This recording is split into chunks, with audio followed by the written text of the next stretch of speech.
The city had a way of wearing silence like a mask. At midnight, the streets emptied of the clamor that defined the daylight hours. No vendors shouting, no car horns blaring, no crowds spilling across intersections in hurried waves. Only the occasional hum of a late-night bus or the distant cry of a siren broke through. Charles Whitmore stepped out of his chauffeured car and inhaled the crisp winter air, his breath curling into a faint mist. He tugged at the cuff of his tailored coat, the kind of garment that cost more than most people earned in a month, and began his usual walk toward the towering glass structure that housed his penthouse. His schedule rarely allowed for such late hours, but tonight had been consumed by a high-stakes meeting with foreign investors. Even at this hour, Charles walked with the steady confidence of a man who owned half the city skyline. The rhythm of his polished shoes striking the pavement echoed faintly, like a metronome ticking in the night. He was a billionaire, a man defined by success and precision, and yet, for reasons he couldn't place, his mind felt unusually heavy. It was then that something unusual caught his eye. At first, he thought it was simply a pile of discarded rags near the corner of the building. But as he drew closer, his stride slowed. The pile shifted, a faint, weary movement, a human form. He stopped in his tracks. The dim glow of the streetlight fell across the figure, revealing a woman curled up against the cold stone wall. Her body was wrapped in a thin, threadbare blanket, its edges frayed and stained. Her shoes, scuffed and worn, peeked out from beneath her knees, as though they had walked far too many miles without rest. Stray strands of dark hair clung to her face, dampened by the night air. Charles's breath caught in his throat, not because she was a stranger, but because she wasn't. It was Angela, his maid, the quiet woman who slipped through the halls of his mansion each morning, ensuring the floors gleamed and the furniture shone. The same woman who offered polite nods but rarely spoke unless spoken to. She was there, in the shadows of the street, lying on the pavement like a discarded soul. For a long moment, Charles simply stared, his mind struggling to reconcile the sight before him. The woman who ironed his shirts, served his meals, and smiled faintly when offering him tea now lay on the cold ground, her body trembling with shivers. He had seen poverty before, but always at a distance, through tinted car windows on charity reports or in glossy documentaries. Never like this, never with someone he knew. Angela stirred. Perhaps she had sensed his presence, or maybe it was the sudden hush that fell over him. Her eyelids fluttered open, heavy with exhaustion. When her gaze found his, her body stiffened in shock. "Sir," her voice cracked, fragile as the night around them. She struggled to sit up, clutching the blanket tighter around herself as though it might somehow hide her shame. I can explain. Please." Charles's chest tightened at the sound of her plea. It wasn't the confident tone of someone defending herself. It was the desperate murmur of someone accustomed to being dismissed, someone terrified of losing even the little she had. "Angela," he said, his voice low but firm, "what are you doing here?" Her lips trembled as she searched for words. She looked down, unable to meet his eyes, her fingers fidgeting with the edge of her blanket. "It's nothing, just a temporary place. I'll be gone by morning." "Temporary?" Charles's brow furrowed. He gestured around them, to the cracked sidewalk, the empty street, the night pressing in with its merciless cold. "This is not a place to sleep. Not for anyone. And certainly not for you." Angela's shoulders hunched, her shame written across her posture. "I didn't want anyone to know. Not you, not anyone. I still have my job. I can still work. Please don't let this change anything." Her words struck him harder than he expected. She was more afraid of losing her position in his mansion than of the reality that she was spending her nights on the street. Charles glanced at her belongings. A small, worn bag beside her. It was stuffed so tightly that the zipper threatened to burst, and he knew instinctively that everything she owned was inside. His jaw clenched. For months, she had been walking his polished floors, bowing her head in service, and then stepping out into this cruel existence. And he had never noticed. "Why didn't you tell me?" he asked quietly. Angela's laugh was soft, bitter. Men like you don't want to hear stories like mine. You pay me to clean, not to burden you with my life. The words stung, not because they were untrue, but because they were painfully accurate. Charles had built his empire by focusing on numbers, not people. In the boardroom, empathy was a liability. But here, under the flickering streetlight, he couldn't ignore the humanity in front of him. His eyes lingered on her shivering frame. Without thinking, he slipped the coat from his shoulders. It was heavy, lined with wool, worth more than she likely earned in several months. He bent down, draping it carefully over her shoulders. Angela stiffened, startled by the gesture. "Sir, I can't." "Don't argue," Charles said gently. "You need it more than I do." Her eyes brimmed with tears she tried to hold back. No one had looked at her this way in a long time, not with pity, but with genuine concern. She swallowed hard, her pride warring with her vulnerability. "Why are you out here, Angela?" His tone softened, carrying more warmth than she had ever heard from him. She hesitated before whispering, "My mother is sick, cancer. Every paycheck goes to her medicine. Rent, food. They had to go. I thought I could manage, but—" She trailed off, her voice breaking. This was the only place left. Charles exhaled slowly, his gaze lifting toward the endless stretch of darkened street. For years, he had dismissed hardship as the fault of the individual, a lack of ambition, poor choices, excuses. But here was a woman who scrubbed his floors with diligence, who polished his marble counters until they gleamed, and still, life had cornered her into the gutter. The silence stretched between them, heavy but unspoken. The city seemed to pause, as though waiting for his response. Charles knew he couldn't just walk away. Not tonight. Not from her. He extended his hand. "Come with me." Angela blinked, confusion flickering in her weary eyes. "Where?" "Somewhere warm. Somewhere safe." She hesitated, fear and pride still clinging to her like the blanket she held so tightly. But slowly, trembling, she reached out and placed her hand in his. It was cold, fragile, but alive. As Charles helped her to her feet, guiding her toward the waiting car at the curb, he realized something he hadn't felt in years stirring within him. Responsibility, not as an employer, but as a human being. And that night, under the lonely streetlight, the life of a billionaire and his maid took a turn neither of them had ever expected. The night air bit cruelly at exposed skin. Even standing in his expensive leather shoes and silk-lined suit, Charles could feel the chill creeping through him. But Angela was nearly bare against the elements. Her blanket was little more than fabric clinging to her shoulders, and her thin jacket was the kind one wore on a cool spring morning, not on a winter's night when the air seemed sharp enough to slice through bone. He didn't think. He simply shrugged off his coat. The heavy wool slipped from his shoulders with a whisper and settled across hers. Angela's body jolted as though electrified.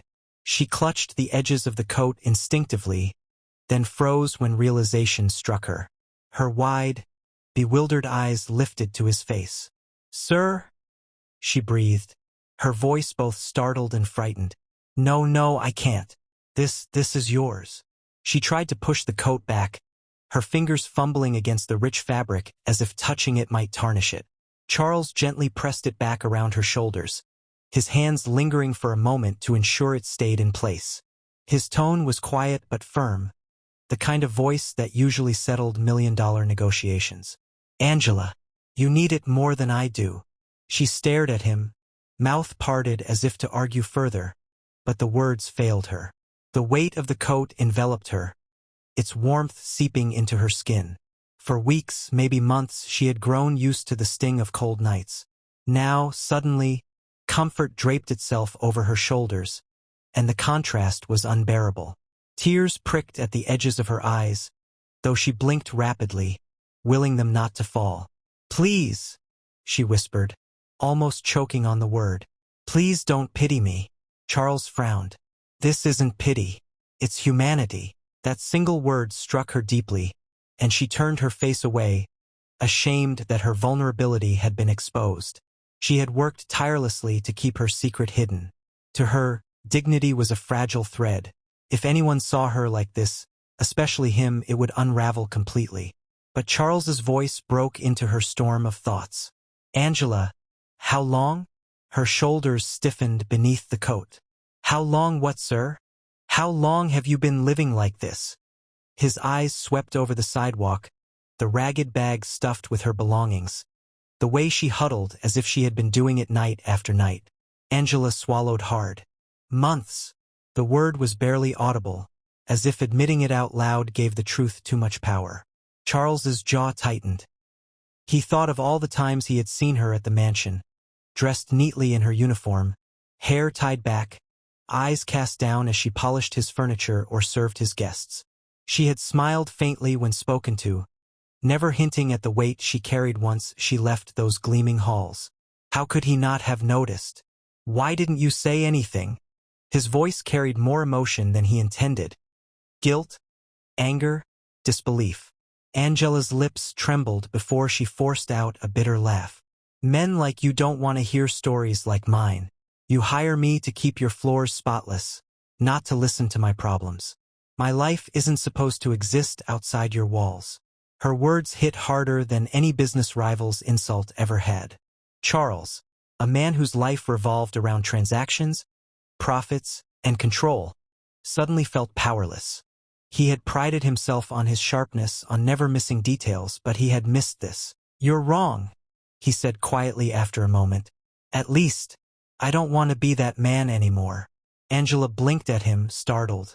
She searched his face for sarcasm, some sign of mockery, but found none.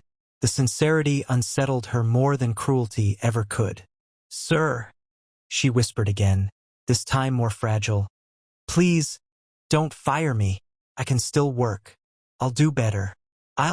Charles cut her off, his voice firm. Angela, you've already been doing more than enough. And I should be the one apologizing. She shook her head violently. Don't apologize. You're above me. You don't owe me anything. But Charles's gaze didn't waver. That's where you're wrong. I owe you decency, respect. And right now I owe you safety. For a long, breathless moment, neither of them spoke. The city seemed to hold its breath, the only sound the hum of a street lamp overhead. Finally, Charles extended his hand. Come. Let me take you somewhere warm. Angela hesitated, staring at his outstretched hand as though it were a trap. Accepting help meant exposing herself even further, surrendering the little pride she had left. And yet, the warmth of his coat was undeniable, the concern in his eyes unfamiliar but steady. Slowly, with trembling fingers, she placed her hand in his. Her skin was ice-cold, fragile against his firm grip.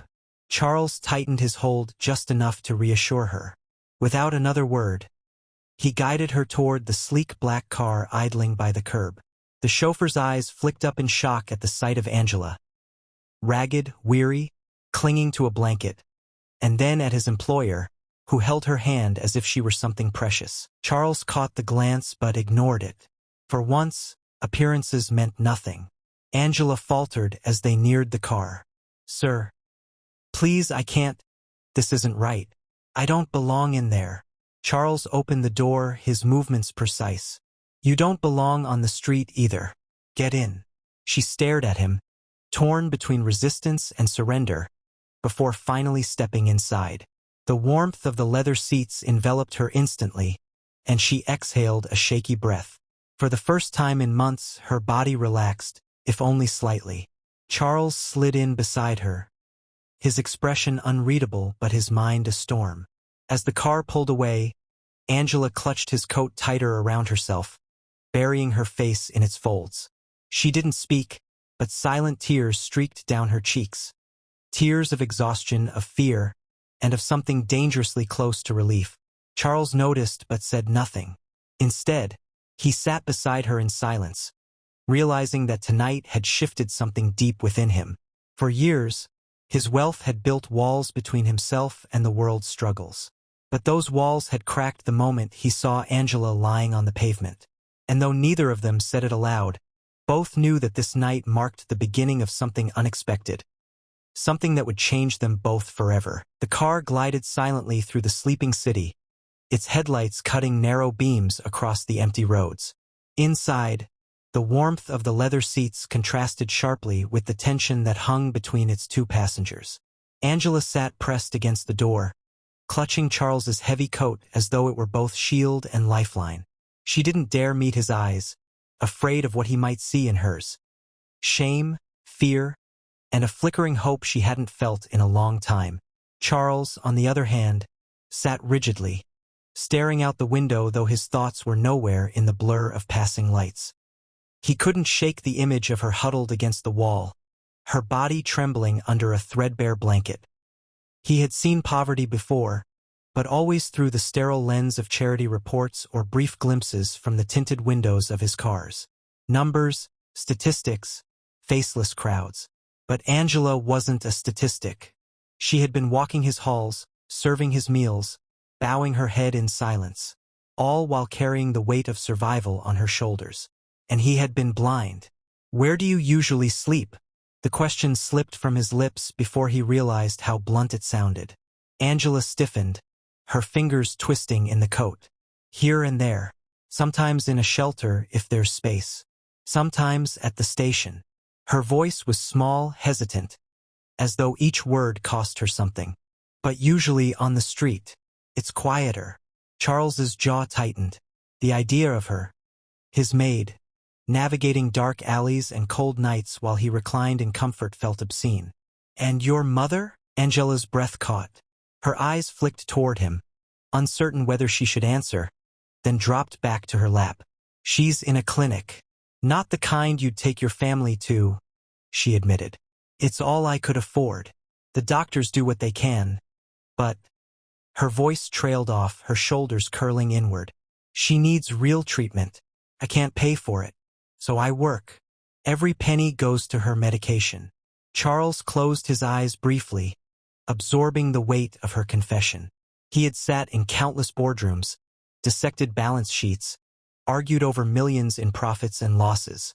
Yet here, the stakes were infinitely higher.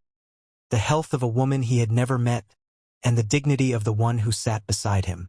When the car slowed to a stop outside his penthouse, Charles made a decision. "Not here," he told the driver. "Take us to St. Augustine's Hospital."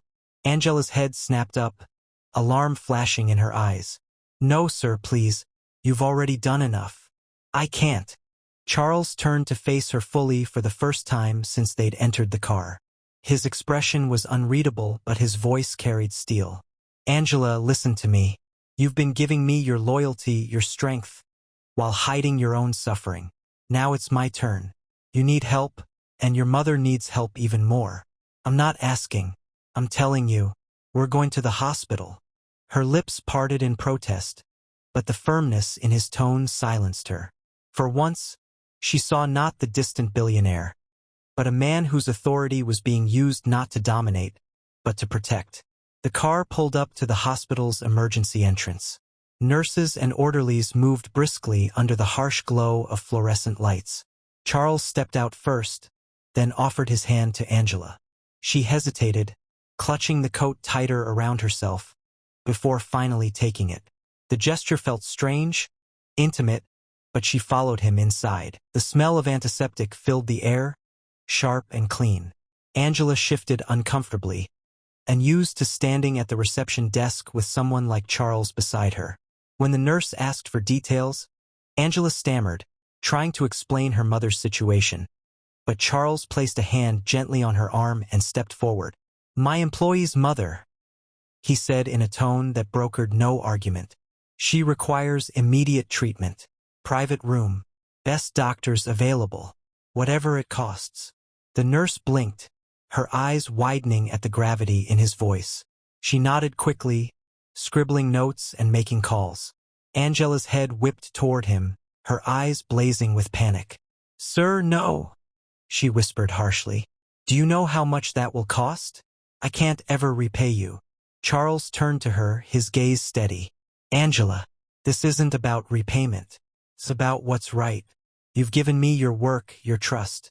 Let me give you dignity in return." Her throat tightened.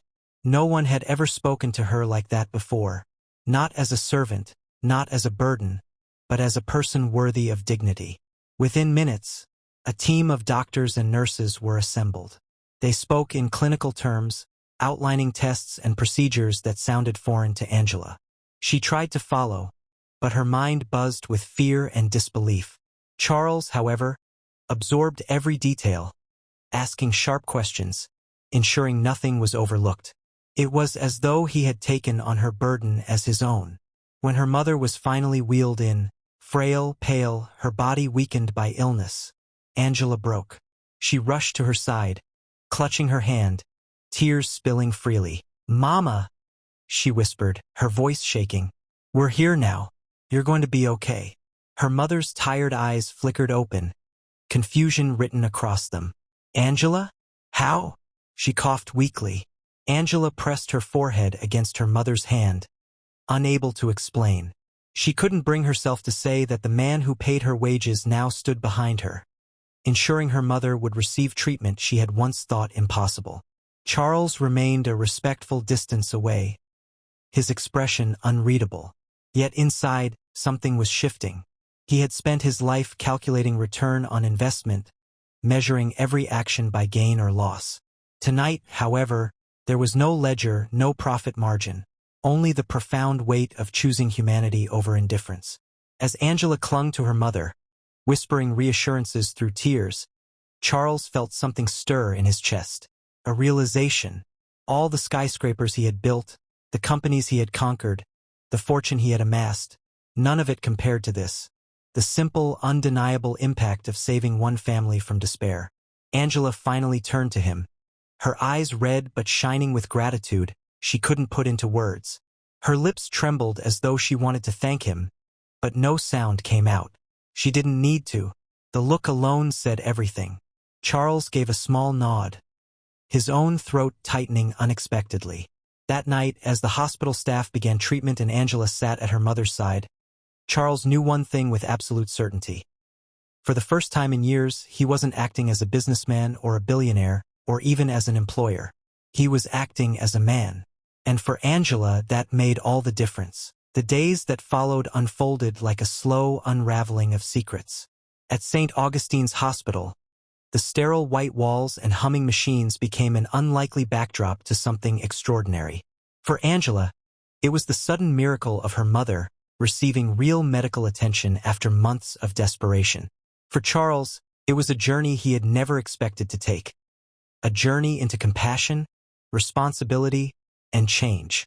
The first morning after their late-night arrival, Charles was back at the hospital. No chauffeur, no entourage, no fanfare. Just himself, dressed in his usual suit, carrying a small bag of fruit and books he had asked his secretary to select. The nurses, accustomed to treating patients whose families struggled with even the most basic bills, stared in disbelief when they saw Charles Whitmore, the man whose name was printed on skyscrapers, standing quietly at the nurse's station, inquiring about Angela's mother's progress.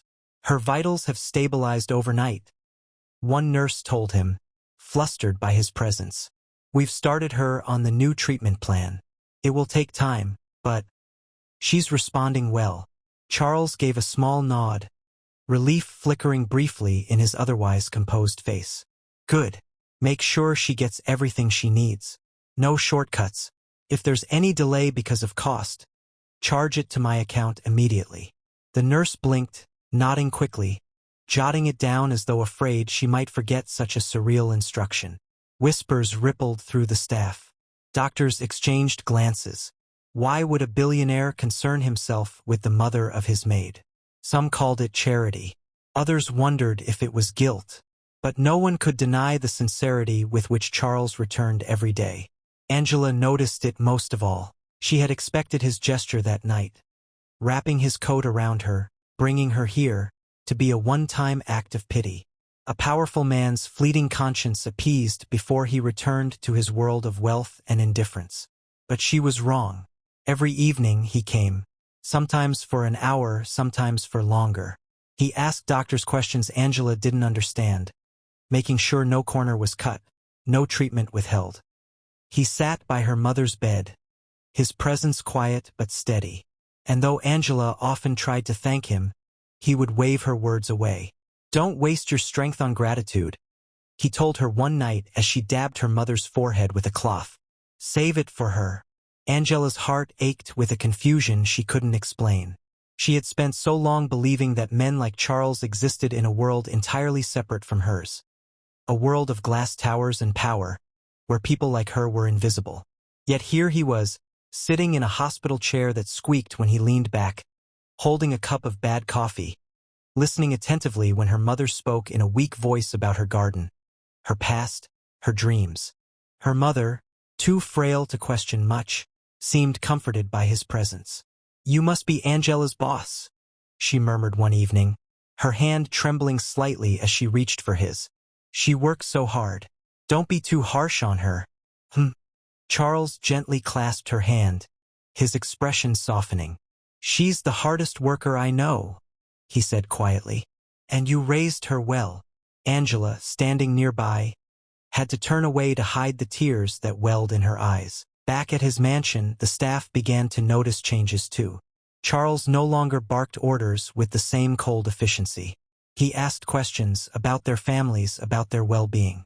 One of the gardeners nearly dropped his tools when Charles stopped during his morning walk to ask if his son had recovered from the flu. The whispers spread quickly. The boss has changed, they said. Ever since the maid was found. Not all of them approved. Some thought Angela was manipulating him, weaving a story to climb out of her station. Others thought Charles was being reckless, allowing sentiment to cloud his judgment. But Angela herself knew the truth. She hadn't asked for any of this. She hadn't dared to, and yet the change was undeniable. One night, Angela found herself alone with Charles in the hospital's quiet waiting room. Her mother was asleep, her breathing steady at last. The vending machine hummed in the corner, casting a dull blue glow across the linoleum floor. Angela sat on the edge of a plastic chair, her hands clasped tightly in her lap. Charles sat across from her, his long frame folded uncomfortably into a seat clearly not designed for men of his stature. His jacket lay over the backrest, his tie loosened slightly. For the first time, he looked less like a billionaire and more like a man. Tired, thoughtful, human. Why are you doing this? Angela asked suddenly. The question burst out of her before she could stop herself. Her voice was low but urgent. Charles's eyes lifted to hers, calm but steady. Because it's the right thing to do. She shook her head, frustration flickering through her. No one like you does things like this without a reason. You don't know me, not really. I'm just your maid. You didn't even notice me most of the time. So why now? His gaze didn't waver. Because I did notice you. I just didn't see. That night on the street, I saw. And I couldn't turn away. Not again. Angela stared at him, her breath catching. There was no arrogance in his voice. No self-congratulation. Just truth. And that truth disarmed her more than any grand gesture ever could. She lowered her eyes, whispering, "You've changed everything for me. For my mother. I don't know how to repay you." Charles leaned forward slightly, his voice softer now. "You don't owe me anything, Angela. You've already repaid me." Her brow furrowed. "How?" He smiled faintly, though there was no humor in it, only a quiet sincerity. "By reminding me what it means to be human." The words hung in the air, heavy and real.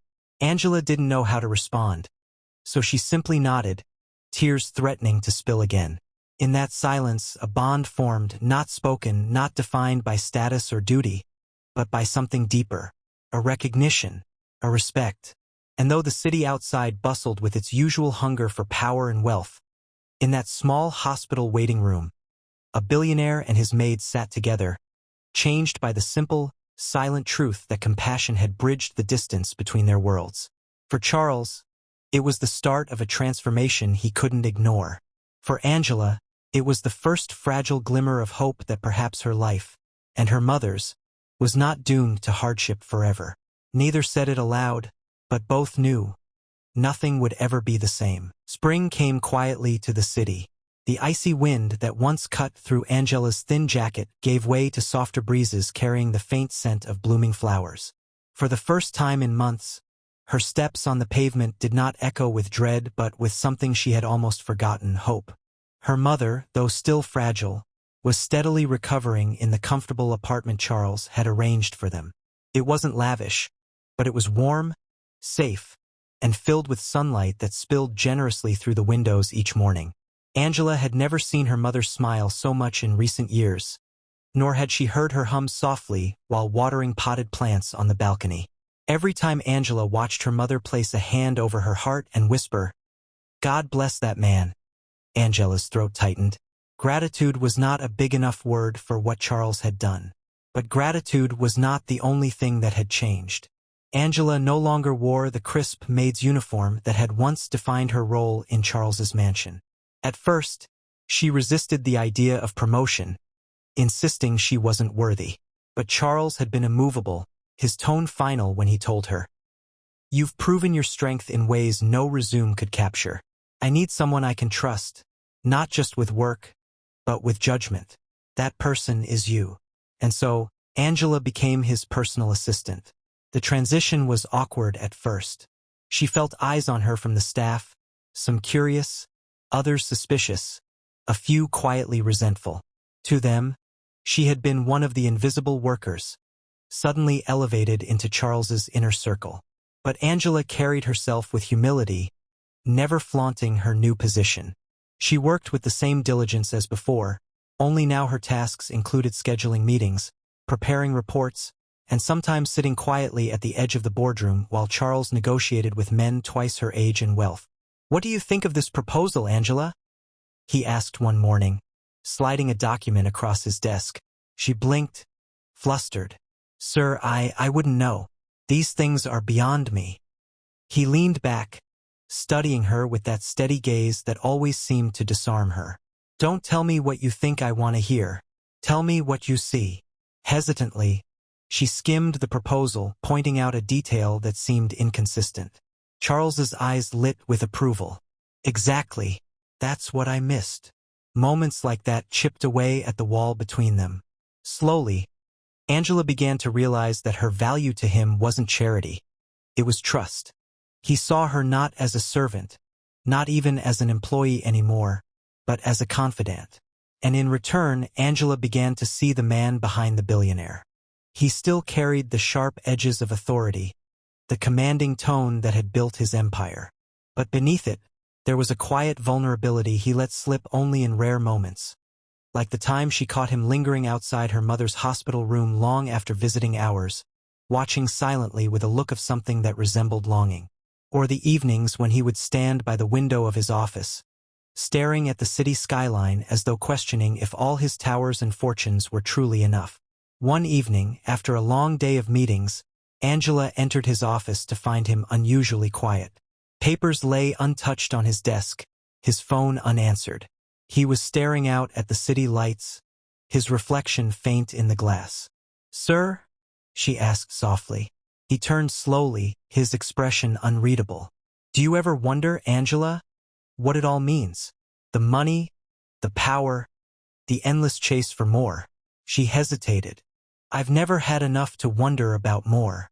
For me, it's always been survival." Charles's gaze softened. "Exactly. And I've had everything. Yet I realized I had nothing that mattered." The silence that followed was heavy but not uncomfortable. It was a silence filled with understanding, the kind of silence where words became unnecessary.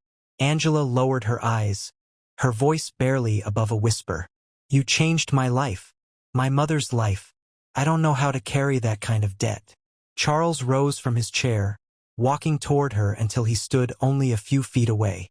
His voice was calm, steady, but laced with a sincerity that made her heart pound. "Angela, you don't owe me anything. Do you understand?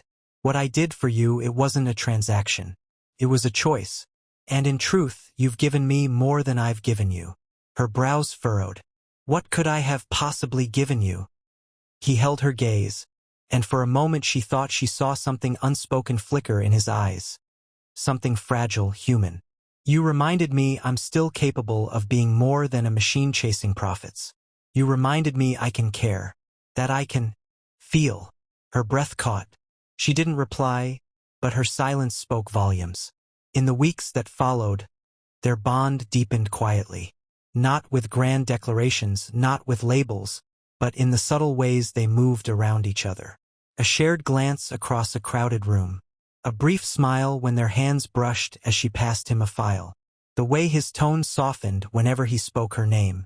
It was unspoken, but undeniable. One Saturday afternoon, Angela visited her mother with a bag of groceries.